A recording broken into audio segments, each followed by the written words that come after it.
এই মুহূর্তে সবথেকে বড় খবর,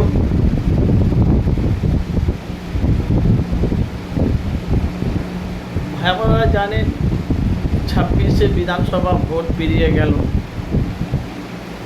বাংলায় রাজ ক্ষমতায় এসেছে বিজেপি সরকার। কিন্তু ভাই এখন সত্যটা মানুষের কাছে বেরিয়ে এসেছে, যেটা আসল ফুটেজ সেটাই এখন মানুষের কাছে, জনগণের কাছে, সাধারণ মানুষের কাছে এখন পৌঁছাচ্ছে। আমরা জানি যে সুমন বলে একটা নেতা আছে, সুমন খুব সুন্দর রাজনীতি নিয়ে বক্তব্য বলে।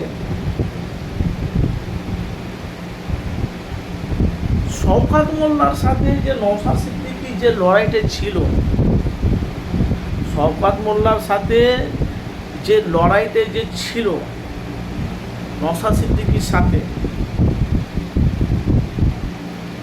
সেখানে সমীক্ষা বলছিল ভাঙরে শওকত মোল্লা জিতছে। সেটা নিয়ে এখন বাংলায় তোলপাড়, বাংলায় একদম। আমরা তো মনে করছি নওশাদ সিদ্দিকী 5 বছর মানুষের পাশে দাঁড়িয়ে মানুষের হয়ে যেভাবে নওশাদ সিদ্দিকী কাজ করছে, আগামী দিনে নওশাদ সিদ্দিকী হবে মানে এমএলএ বিধায়ক।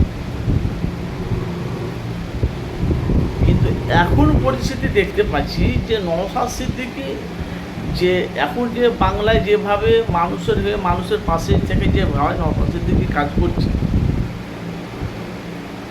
ভাঙড়ে দেখা গেল নওশাদ সিদ্দিকী জয়ী হলো, শওকত মোল্লা পরাজিত হলো। মাস্টার একটা গান বেরিয়েছে শওকত মোল্লাকে নিয়ে। ভাই আমরা তো গান জানি না, এখন সোশ্যাল মিডিয়া এখন সব করতে ট্রেন্ডিংয়ে রেঞ্জের ট্রেন্ডিংয়ে চলছে শওকত মোল্লা গানটাকে নিয়ে। কিন্তু এখন দেখতে পাচ্ছি যে বাংলায় যে পরিস্থিতি এখন যা চলছে, আগামী দিনে ভাই আবহাওয়া কিন্তু খুব খারাপ আছে।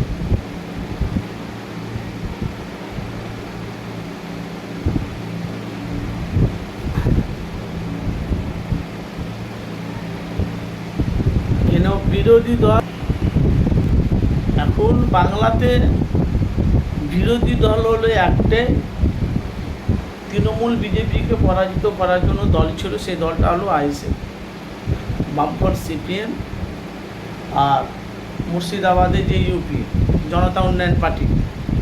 এখন বলা বলি কথা ভাই, সমীক্ষা যখন বলছে ভাঙড়ে